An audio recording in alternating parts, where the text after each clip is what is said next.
Why 80% of marriages fail. Welcome everyone. Welcome to Vasudha Ramesh YouTube channel. Today we are going to understand why 80% of marriages are failing from our beloved coach, elite relationship coach, graphotherapist, NLP practitioner, Vasudha Ramesh. She's going to throw knowledge on this topic, and from her experiences, the experience she has from handling this different relationship people. So she's going to help us understand that. Welcome, madam. Welcome, Vasudha ji. Thank you, Shweta. How are you, Shweta? I'm good. Thank you. How are you? Yeah, I am super. Yes, the question what you asked was really good. This is the most common problems what we are facing nowadays. So, 80% of relationships, why they are failing. So, I will give you 5 most common problems, why it is happening again and again, and why the relationships are breaking so easily. So, first one I would like to say, as people stop caring. In the beginning of the marriage, they will be caring so much. And even before marriage, both will be caring for each other a lot. And after marriage, up to 1 or 2 years, they will be taking care of each other a lot. But as the day goes by, they are occupied with so many other things and they start giving less importance to this. They think that, okay, now it's okay, it is all set. So the goal is accomplished. And because of this, they think, okay, it chalta hai.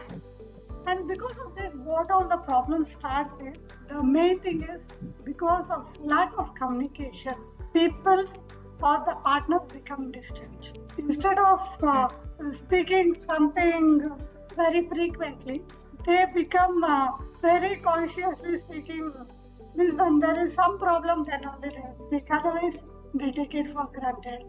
Or they are completely disinterested in others' problem. Or they don't want to engage in talking. They don't want those nagging statements from each other. So, because of this, the lack of communication increases. As the lack of communication increases, the emotional detachment starts up because the partner is no longer showing interest with the other partner's thoughts, feelings, or experience. And as this emotional detachment increases, the affection between the partner decreases. So, physical, emotional affection decrease slowly, and also it will disappear altogether for a period of time. And as this decreased affection, and because of this, they are avoiding the conflicts. Whenever there is a conflict, instead of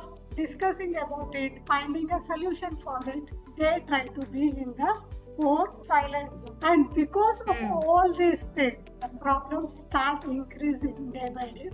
And even the couples will not even notice that when they become so far away from it. It happens in so slow phases, and the time they realize, it will be too late.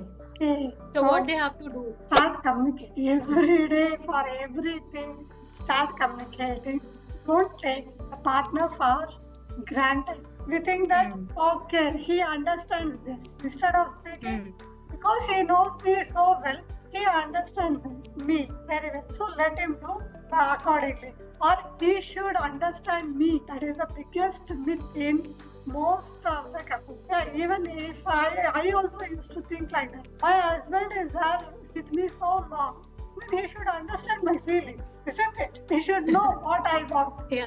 So instead of communicating what I want, I am expecting that he should understand everything. And in the same way, from the husband side also, it is she knows what I want, what I don't want, what is my liking, what is my disliking. So she should be like, no, that won't happen. So you have to communicate more and more. And as they stop communicating, why they are stopping the communication? The interest in few other things as grown a lot, mobile, or some people with friends, they spend a lot of time with friends. And I will put another thing, people will care for their car, pets more than the husband or their spouse and family. Yeah, true.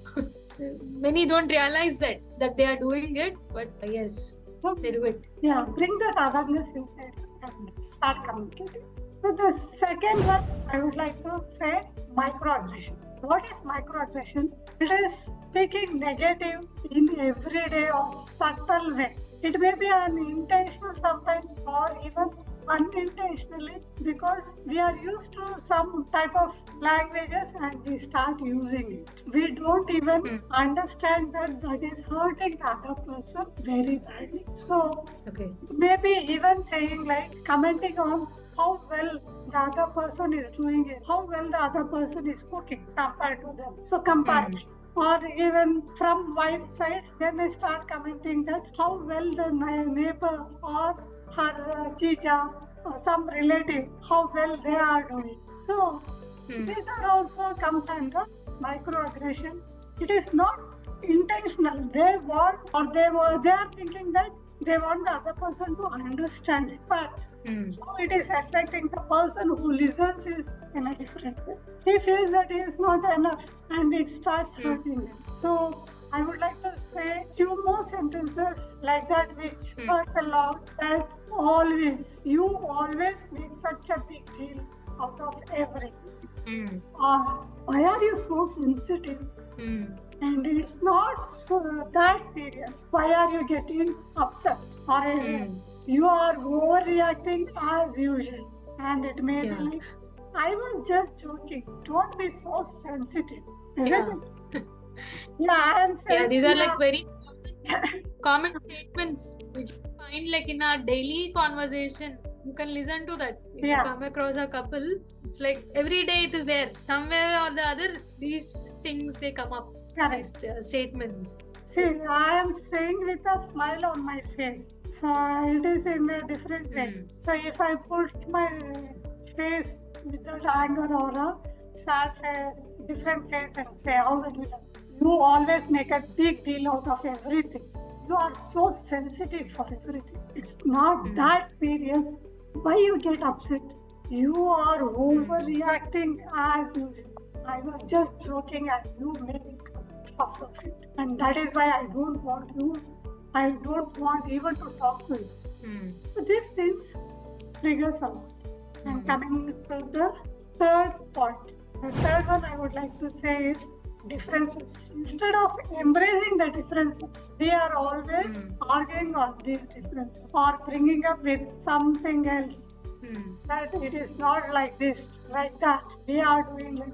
So I would like to say differences may be in different ways, like cultural differences or difference in the interest from each other and financial disparities. For cultural differences, as we know, India is full of completely a diversified country. Yes. So it is not diversified country, diversified families. Each and every family has their own disciplines, has their own upbringings, has their own cultures. So because of this, even if we get married in the same caste, same thing, there are so many differences because of family difference. And instead of understanding this, what we are doing is we are questioning on it, or we are saying that in your family they do like this, but in our family we are not like that. So in some family, sitting together and having a food is a must. Some family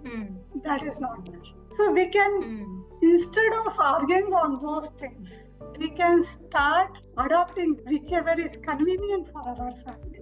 So I would like to say every family can have their own rules. It need not be a common. Okay, my family, my law. What is best for me, I can, isn't it? So in this way, any cultural differences can be handled easily. Or difference in interest. I may be interested in traveling. My husband is not interested in traveling. His interest is maybe spending time at his hometown. So I can't always argue on that. we have to find a way Yeah. where we can come to a common point, whether I have to travel alone or he should join me. There is nothing called compulsory that he should always join me for traveling. If that one compulsion, if I put on him, then what will happen? He feels that he has been sabotaged or I am overruling him. Even if he is not Yeah. interested, he has to join. Okay, he is not happy with it. Mm. So sometimes we have to let go from both the sides. So yeah, many things we have to adjust. As I said again and again, my family, mine. Financial disparities, I spend a lot on dresses or on my traveling, all those things. My husband spends very carefully. Okay, he calculates, he saves, all those things are there. So here if we start fighting, why do you spend so much? Then it doesn't work. And here even I should understand about my financial capabilities, our family financial capabilities, and try to save or try to reduce the expenses accordingly. So I can't always go all out. So in this way, we can manage. Okay, now the fourth one is hide and seek. I think everyone knows that we always played hide and seek as children. But as we Yes. grow up, we play hide and blame. Okay. So what is hide What and is it? blame is yes, hide and blame is I do the mistake. To hide my mistake, I am blaming on the other person, on my spouse. So how it is most of the time we don't even realize that we are doing it. It may be like blaming our partners for like if you had been more supportive, I would have not failed. You never listened to me. That is why I did not tell you about. Means I am hiding something and I am telling him that you don't listen to me. That is why I didn't tell you. Isn't it? So you are the reason always we fight. If you are more understanding, we would not have these issues.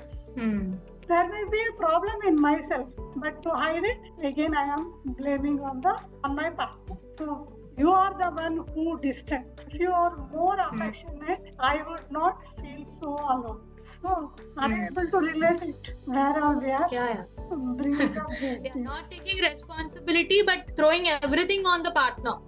It's all about, it's because of them. Yes. See, I'm this is the one. correct. This has come to us from our childhood. Like whenever we fell down, what did our parents did? Oh, my dear lovely child. It was not your mistake. It was the mistake of the earth, of the land, of the stone. So hit it. You bang your head to a wall. So father or mother says, oh, it was not your problem. It was a problem of the wall. It came in between. So this we have continued and we start blaming our partners even after growing up.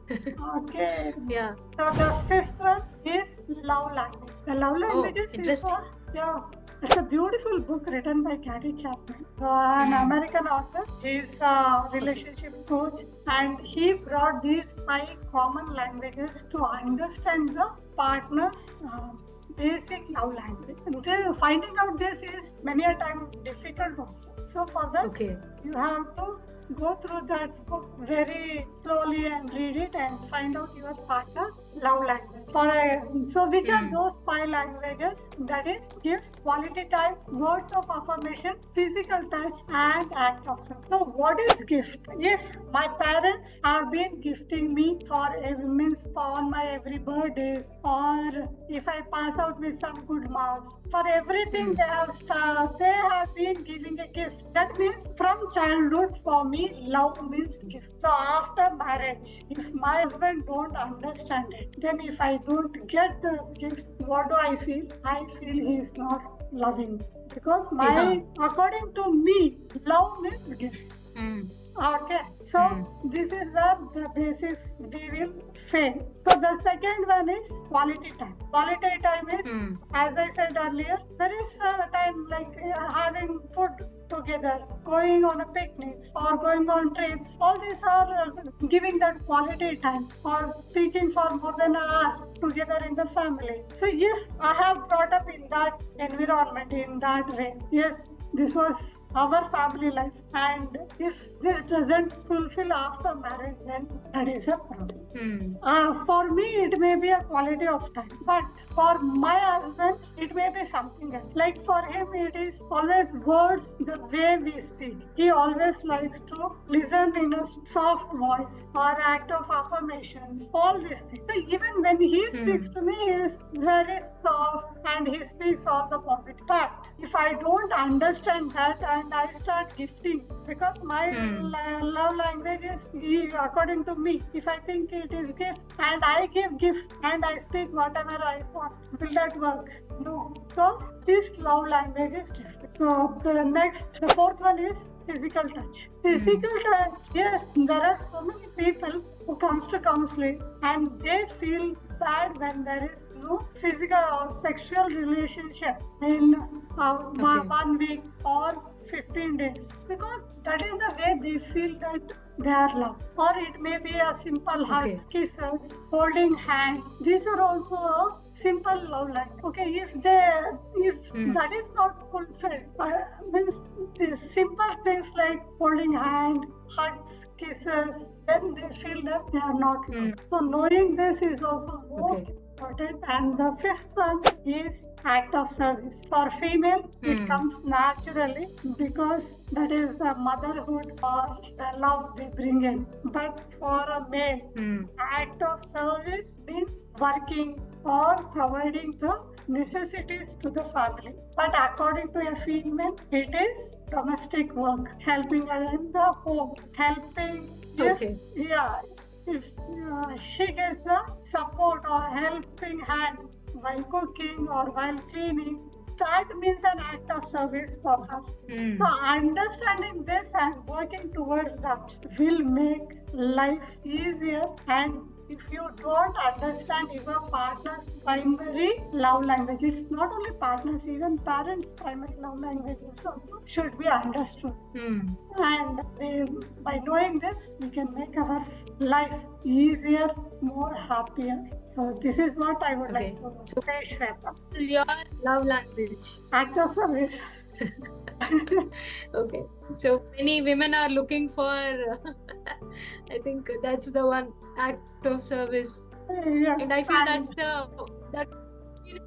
the one, right? Yes, that is a difficult one for a male to fulfill it. Yeah, the acts of service. Yes, I am lucky enough that is fulfilled for me. Good for you. Thank you so much, Sudha-ji. It has been a very insightful and eye-opening kind of an episode, because there are so many things which we are not aware.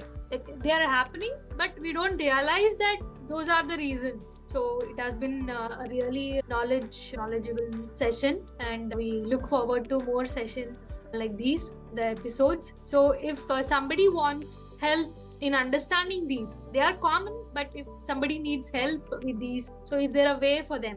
Yes. So first of all, there is a program, couples coaching program, so they can join that program. And to join and know more about it, to know the root causes of the problems and how to solve, how to maybe for some people it may be something what they have picked up from childhood. So to know exact root cause and solve it, okay? We run a program, and to join the program, you can connect through WhatsApp number which is there in the description. So our team members will connect with you once you message. Okay. So dear viewers, if you want to know more about Vasudha-ji's program, there is a WhatsApp group link which is given in the description. You can go join that group, because the majority of times people feel that the troubles they have with relationships, it's like they are the only one who is facing it, but it's not so. But there are many other people who have different reasons of why they are facing those challenges. So you will find those like-minded people where they support each other. It has been a very supportive and encouraging group which we have. You'll experience it once you join there. That's one. And each relationship has a different dynamics. So what in these episodes, what Vasudha-ji is sharing, it's a general for everyone. But